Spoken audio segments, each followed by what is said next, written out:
Alors en fait, voilà, il y a plusieurs degrés d'endométriose. Il y a aucune endométriose qui se ressemble d'ailleurs chez chaque femme.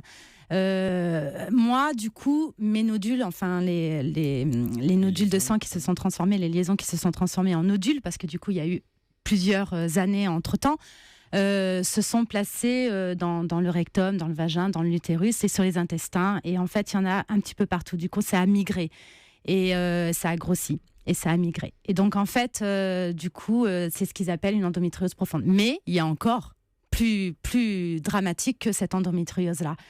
D'ailleurs, dans mon livre, en fait, je mets en avant les témoignages de 7 femmes. Et parmi ces femmes, il y en a certaines qui sont vraiment très atteintes et qu'on a été obligé de leur retirer plusieurs organes, malheureusement.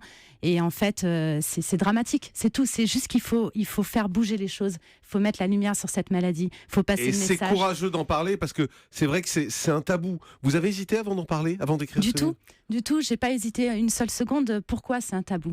Dès que ça touche l'intimité d'une femme, ça y est, c'est tabou. Mais non, au contraire. Enfin, je veux dire, si on n'en parle pas, on n'évoluera jamais. La recherche n'évoluera jamais et les couples ne resteront pas soudés parce que c'est ça Bien sûr. que je mets en avant dans le livre.